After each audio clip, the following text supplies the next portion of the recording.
Hello and welcome to In the Library with Tara! and today we have with us a very special guest joining us. Jessica! Thank you. You didn't say your name. My name is Adrian. Everybody knows me. For better or worse. For better or worse, everyone knows who I am. So, Jessica, what is it you are here to discuss with us today? Well, I'm here to talk about all of the upcoming programs we've got going on here at Bedford, and I hear we're talking about the Lorax today. That is correct. Today we are discussing The Lorax, a 1971 Dr. Seuss book on the dangers of environmental devastation. Fun fact, this book was actually banned in a California school in the 80s because somebody thought that it was anti-logging company. And I think they worked for the logging company and they didn't want that message out there. So this was a banned book. Wow. Is it anti-logging or pro-environment? It's pro-environment. That's what it really is. But somebody took it the wrong way. I think so. For our listeners who are not aware, The Lorax has been adapted twice, once into a TV special which premiered in 1972, the year after it came out, as well as a computer animated film in 2012, which stars Danny DeVito, Ed Helms, Zac Efron, Rob Riggle, Jenny Slate, and Betty White. Woohoo! I love Betty White. And? Who else? Taylor Swift. I wasn't ready. Say it again. Taylor Swift. There we go. Perfect. Cannot leave Tay-Tay out of this. No. T-Swizzle. You know it. So, would one of you like to give us the recap of what happens in The Lorax? Well, I believe the movie opens, if we're talking about the movie and not the book, with Ted walking down a lonely, broken, desolate road, wondering how he ended up in such a dark and bleak world. Very dystopian society. Very, yes, that's a good word for it. Let's see. There's no trees in Thneedville. Well, there are, but... Well, no live trees. Yeah. No real trees in Thneedville. They're all manufactured. Because they've all been cut down. As one does. By the mayor. But it's just so sad because when he asks about trees, they're like, "Oh, we have them," and it's like a little machine in there that like gives oxygen in your house. Like it's right there. Right. She's like, "No." No. Did you guys ever see those oxygen converters that some cities put up? That's like a big glass thing. It's filled with algae and it supposedly puts out oxygen to replace trees. What cities are these in? I don't recall. It's amazing. Yeah, I'll try and put a photo up here. They look horrendous and they're just intended to replace trees. So it is. This movie is coming to life. Life imitating art? Yeah. Or art imitating life? I'm sorry, I cut you off. You can continue talking about. The What book. else? What else would you like to add? Well, I loved this movie so much more than I thought I was going to. I would watch this again. It's probably my favorite kids movie. Wow, that's a statement, actually. Yeah, and like I've read a majority of Dr. Seuss. For whatever reason, I've never read The Lorax before. Mm-hmm. So this might be my new Dr. Seuss favorite Dr. Seuss story. Mm-hmm. And I wish that the billionaires in the world today would watch this movie because the first 10 minutes of this film, I'm just like, oh, this is really real. This is really real. I wish some more people would watch this. It's quite relevant. It is. And fitting for the times. And the music is awesome. Do you like the music? I liked everything about this movie. Adrian did not. You did not like the music. What didn't you like? I didn't have any specific complaints. The movie clearly did not have me as its intended audience. I came in to work the other day and I was so excited because I had watched it and I loved it. And he's like, Okay. So why the mediocrity here? I thought some of it was a little over the top or silly for my taste, but well, it's for children. and that is what I said. I am not the Despite often going by a child, that is not typically my taste in movies or films. So But did you like the storyline, the plot at least? the plot was fine, yeah. And what about the themes throughout? Did you connect with the themes? Well, as you should both be well aware, I am deeply anti-tree, so... Oh, no. Real tree or manufactured tree? Both. He wants no oxygen. None. Get rid of all of the tree. No. Of course I'm pro-environment. Of course I am. So another fun fact, I think it's Audrey, who was Dr. Seuss's second wife. This was the second story that this production company had turned into a movie, and she loved it so much that she told the production company they could have the rights to all of his stuff. Anything they wanted to do in the future, they could do it because she loved what they did with this so much. Wow. That's saying something. I wonder why she didn't feel that way after the Cat in the Hat. That was a different production company. The first one that this one did was Horton Hears a Who. No, I understand, but I'm Was it that? I'm sad that she didn't love. That movie was not The meant Cat in for the Hat. kids. That was. Have you seen that one? That movie blew my mind a little bit. I kept checking to see if I had indeed downloaded the correct movie, and quickly turned it off and thought I might need to watch this without children in the room. I use GIFs from that movie so much, and there's not a single quote that I can say that it's appropriate to say on the podcast. This is not a children's film. It is highly inappropriate. It is so inappropriate. That movie really crosses some lines. How do you feel about this? Did you know that in the original version of the Lorax, it specifically called out Lake Erie as being polluted? It did? It absolutely did. I did not know that. To quote the line specifically, Depending on where you are, Lake Erie. Can you not? Yeah, I mean, I don't know that we can actually disagree. it featured the line, "I hear things are just as bad up in Lake Erie." It was removed 14 years after the first publication because the Ohio Sea Grant program had taken considerable efforts to clean Lake Erie and wanted them to stop besmirching the name of Lake Erie. Okay. Well, a little disappointed that he changed it because that was his art. Right. Also, when was this book written? And they were saying Lake Erie was bad back then? Yeah, 1971. To be fair, it took them 14 years to get it cleaned up to where they asked them to please remove the reference. So, Well, here's a question, a little side note. Does anybody know in what year the EPA was founded? Not off the top of my head. what a fantastic question. That Adrian is super prepared for and has the tip of his tongue. It was it was founded in December 2nd of 1970. Okay, so the EPA was fairly new. It was fairly new, yes. Okay.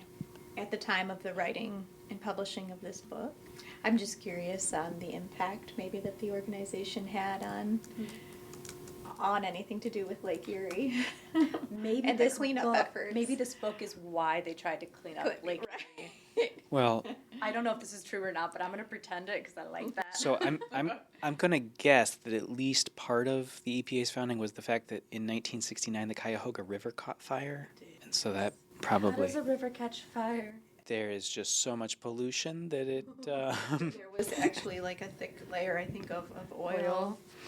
If only there was water nearby to put out the fire. Isn't that devastating, That's though? so sad. That a body of water could catch fire. It's okay. We'll replace it with these lovely oxygen cubes that I have now shown to you both. That's not a wake-up call. Just drop a few of those oxygen cubes into the river. See what happens. Well, they use algae to make the oxygen, and this is not intended to be a political statement in any way, shape, or form, but I think right now Lake Erie's already struggling with algae, Slightly. so probably not the best thing to add. Slightly. Good point. And some parts of Lake Erie are just lovely. They are. You just, Some are quite beautiful. it's a very large lake. There's lots of areas to go to. That's right.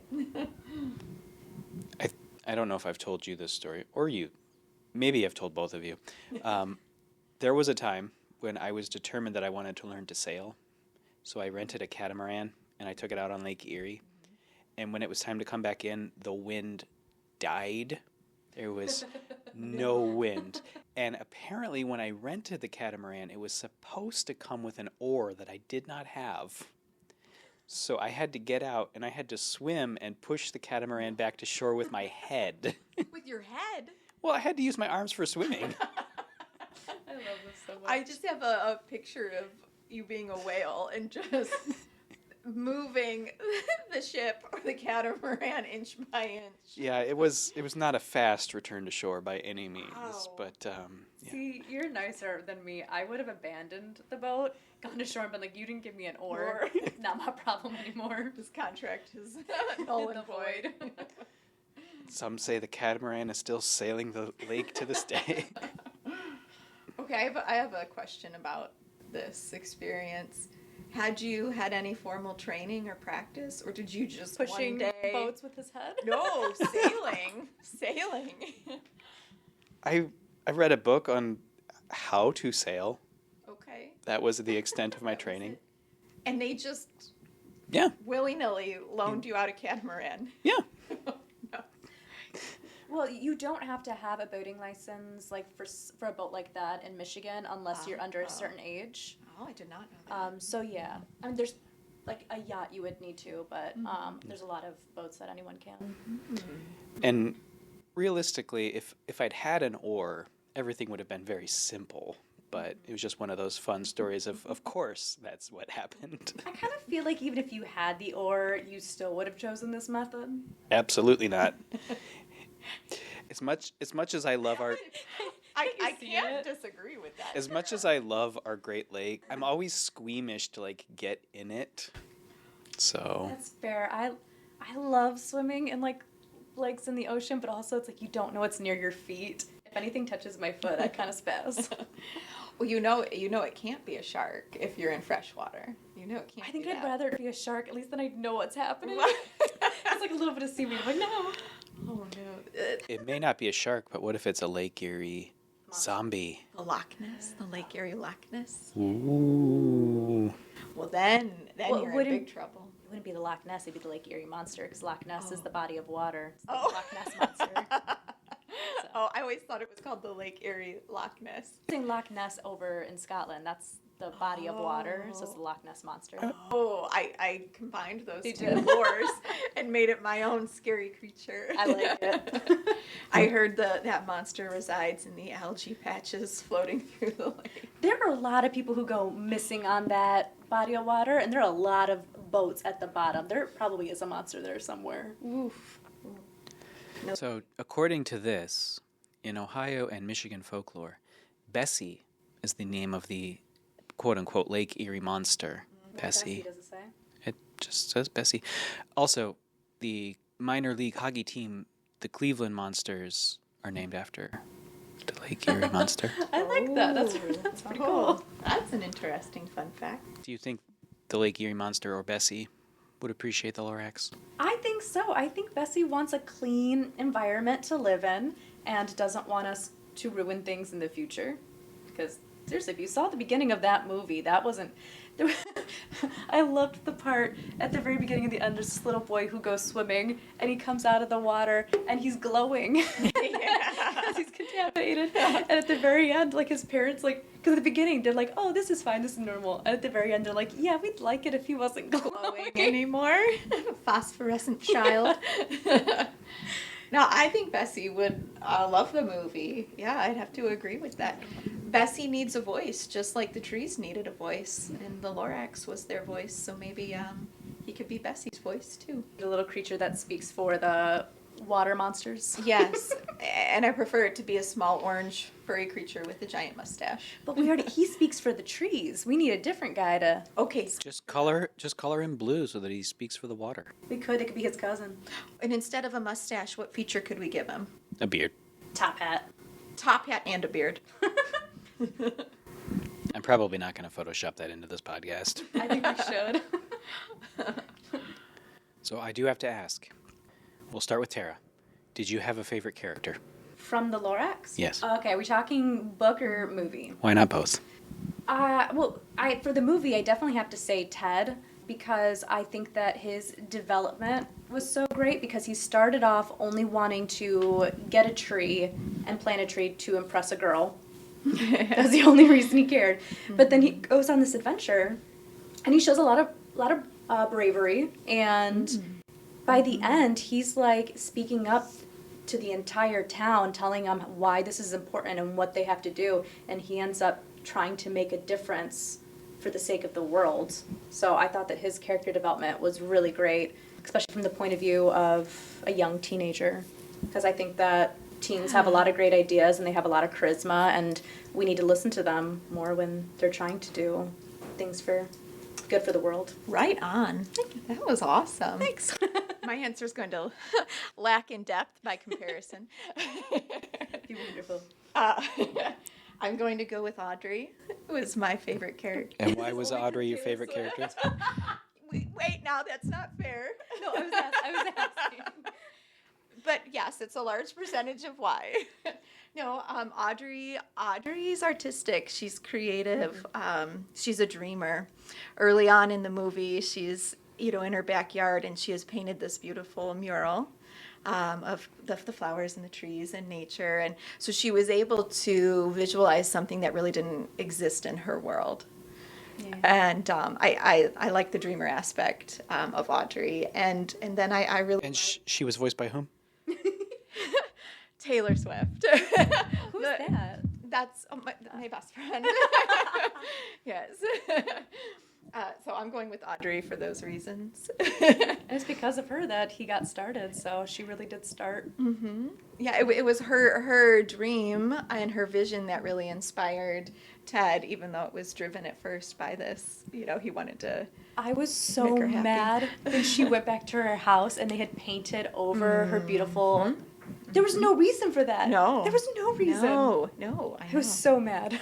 But the beautiful thing about Audrey is that lived within her. Yeah. So she could recreate that mural time and time again, probably while listening to, 1989 or Lover or one of the multiple albums I'm sure she loves.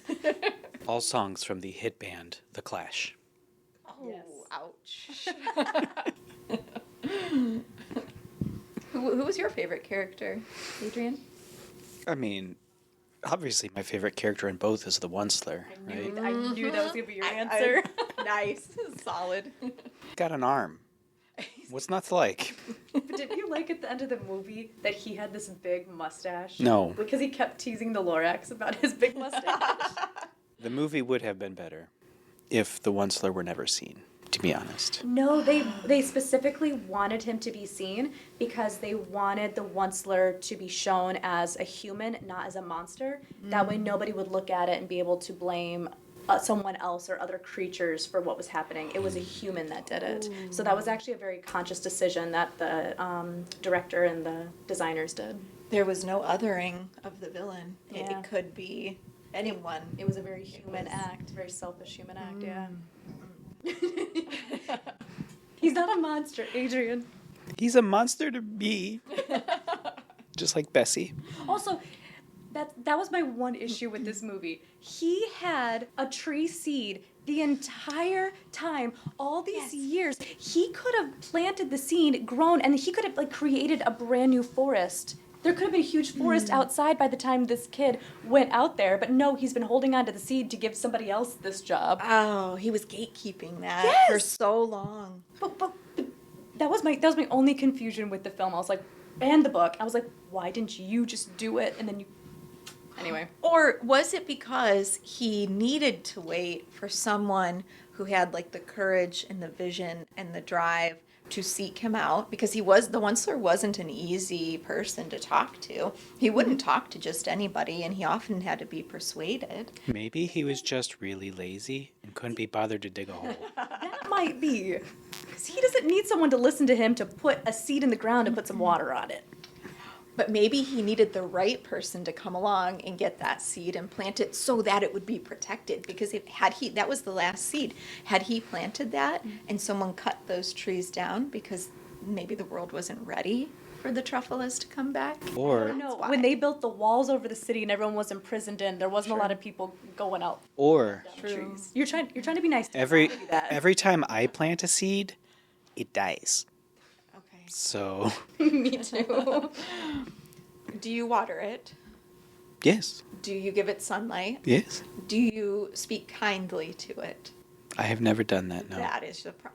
That's actually a really real thing that they're bringing into schools now. It is. It's like they'll bring two different plants and they'll tell the kids to go over and you can only whisper nice things to one plant and bad things to another plant. And for whatever reason, the plants really do pick up on that, and it's like It's altered. energetic. It's an Yeah. energetic. It's something that's new that they're just starting to explore. But yes, it's true. And even tone of voice, yes, is impactful on these plants. I mean, the teachers could just not be watering one. I don't know, but they said The teachers could be throwing the experiment This one gets fertilizer. This one does not.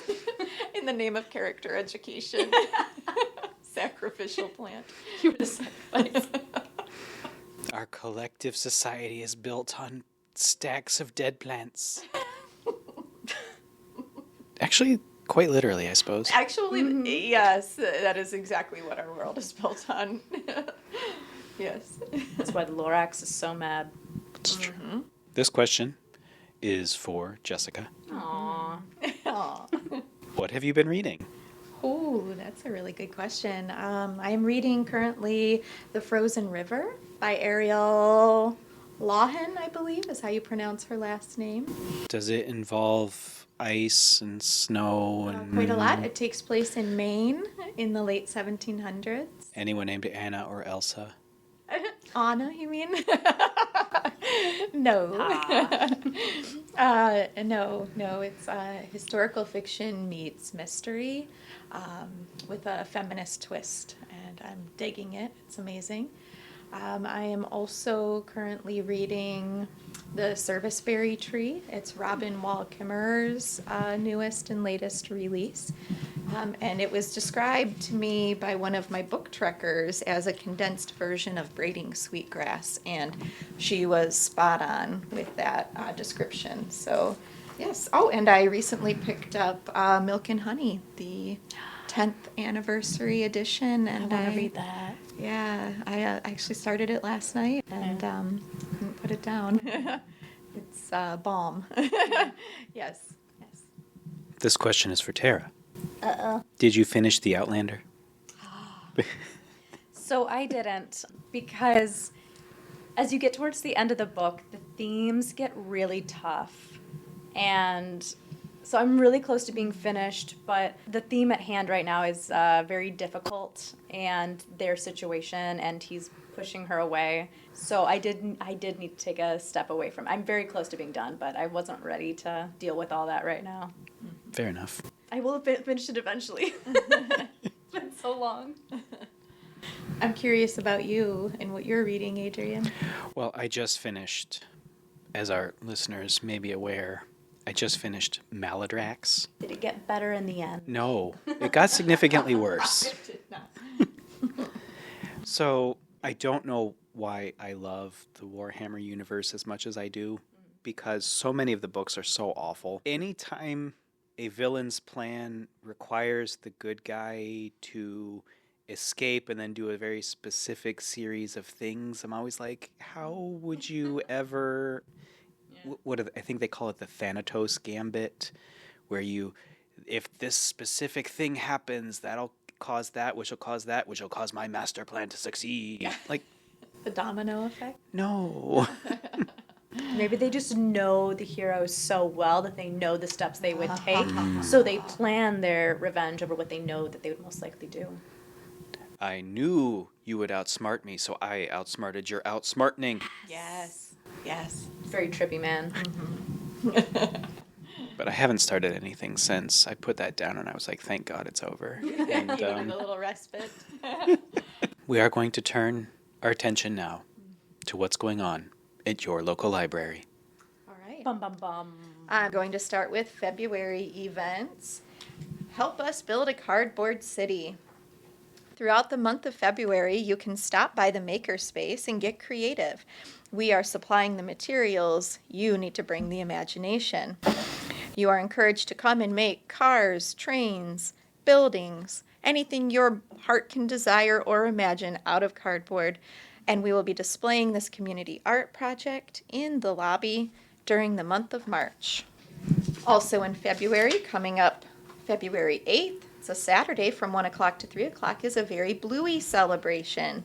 Come play some of the Healer family's favorite games and enjoy activities and crafts. Do you both have you, either of you seen Bluey? Oh, yes. I'm an adult with no children, so. Fair enough. You don't need No, to be I an told you- adult or have children So- to watch Bluey. I talked about this last week in the podcast, and I said parents have this is a cult. Bluey is a cult, and parents keep doing this to me. They're like, you don't need children. It's great for all ages. Come on in, the water's warm. I'm too afraid. Who is your favorite Bluey character? Bluey. Definitely Bluey. And Bingo, Bluey's sister. My daughter once said that her favorite character was Muffin because she wishes she was a muffin. And that may be the greatest thing I've ever heard in my life. Write that down. That's amazing. That's great. All right. Also coming up in February on the 22nd, another Saturday, is a garden planning workshop. This is going to be a cozy and relaxing afternoon of garden planning. Join Master Gardener Michelle as she shares some useful apps, books, and advice to help guide your plans. She will be providing graph paper, colored pencils, and light refreshments. I'm going to go. Join me. Is this Bluey too. Is this going to be the compost cult now? Yes. Yes. Are you into reading fantasy? If so, come join us on February 24th at 6 o'clock for a cozy fantasy night. Bring your book recommendations and come and talk with other people who also love this genre. Snacks, warm beverages, and crafts, as well as new books, will be available for your enjoyment. And finally, coming up in February is a book swap. Registration is required for this, and this is an adults-only event. You can read the rules on our calendar online, and we are looking to swap, not sell, or buy books to make room on your shelf for new ones. That's a great project. I wonder what the amazing person who's putting this together. I wonder who that is. She might be sitting right next to you. And this idea was also brought to me by a patron who did this in a private book club and thought it might scale up well. So I love the idea. yeah, That's I'm great. really looking forward to it. Mm-hmm. I'll swap you anything for my copy of Maladrax. No, thank you. Ooh, all right. I'm gonna bring you Verity. My Colleen Hooper, right? Yeah, Colleen Hoover's. Have you read, Jessica? This question's for you. Have you read Colleen Hoover's Verity? I Very have careful. not read Verity. I have read It Ends With Us. That is the one and only Colleen Hoover book I have read. Did you like it? Would you read more of hers? I have strong feelings on It Ends With Us that I don't know should be shared on the pod. You need to read the greatest work of fiction that many of the Bedford staff have read, Verity. Do you actually believe it's a great work of fiction? So, what else is going on at our local All library? right, in March, next topic, moving right along. I think we should be honest on the podcast. No hiding our feelings. In March, we have an adult show and tell. Remember your kindergarten days, folks, of sharing an interesting item, toy, artifact, memento, heirloom, or something else that means so much to you. Be prepared to talk about your item for a few minutes and answer questions from fellow participants. This is also a great springboard to public speaking. If you would like to practice this skill, you can come and do so in a low pressure and fun way at your library. That is March 13th. And I believe that both Jessica and Tara will be there to present their personalized copies of Verity that they will shortly be receiving. How did you know? I'll do it, and I'll be honest. How did you know? I'm going to give you one guess. What do you think the theme or the topic of my item might be? Taylor Swift. Okay, that's a good guess. What do you think?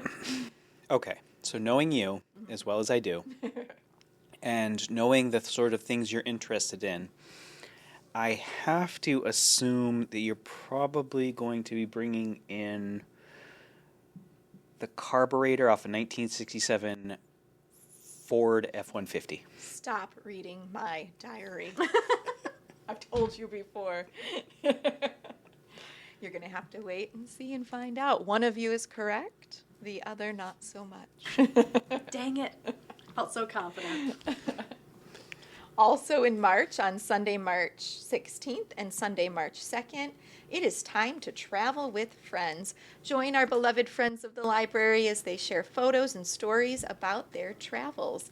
This is a great way to learn more about places you might like to visit, and you can take a trip without even leaving the library.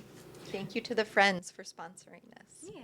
And what will your topic be? Well, mine will be over by then because mine's actually this upcoming Sunday, which you should totally go to. Which is when? Doing a travel with friends I am. episode. What are you? When I went to Switzerland, Liechtenstein, and Austria. Oh my! 'Cause it was so much fun. Liechtenstein was my number one place on my bucket list. Wow! And wait a sec. Where did you take this trip? Last fall. Okay, and you did all these places in the same trip. Yeah. Okay, and what date are you sharing this trip? It'll be this upcoming Sunday, so by the Sunday, time this okay. airs, it'll be over. I'm sorry, I see. Okay. So if you're listening and you didn't go, you missed out. That's amazing. Would you like me to keep going? Sure, we can take a few more. All right. These are just ongoing book clubs and activities we have going on at your Bedford branch. We have a Bedford DIY program, Calling All Crafters. This is for adults. Come and have a night full of crafting and fun. You can pick up a flyer at the library or check our calendar online. Yogi Bears for Yay. ages 5 through 11. Tara, do you want to talk about Yogi Bears? It's pretty great. We do it on the first and third Sunday of the month at the Bedford Branch Library. I have two different classes, from 1:30 to 2 and from 2 to 2:30. Children of any ages between 5 and 11 are welcome to come to either class. We work on a lot of yoga poses, and we work on meditation and learning about our feelings. It's great. Every time there's a different theme. So, And it always smells so good in the I lobby in the know. community room because you diffuse these calming, healing oils. It's I love lovely. Thank you for doing that. thank you for doing it in the back staff room. Anytime. Paws and Pages is back with therapy dogs. Young readers are invited to drop in to practice their reading skills out loud to a cute and lovable furry friend. This is Saturdays, February 15th and March 1st at 12:45.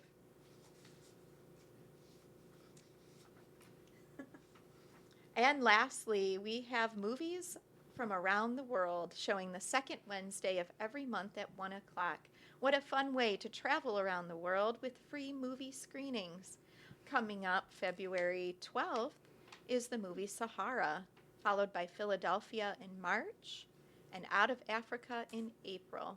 These movies are held monthly and go through the end of the year.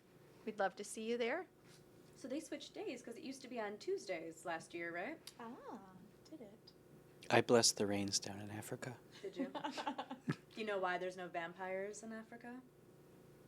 Because the rains are blessed. It's all holy water coming down. Ooh. We'd like to thank you for tuning in. If you have any thoughts about the Lorax, please leave them in the comment section down below. And we would like to thank you for listening to In the Library with Tara! And Jessica. Have a great day. And Adrian! Come on, man! Bye.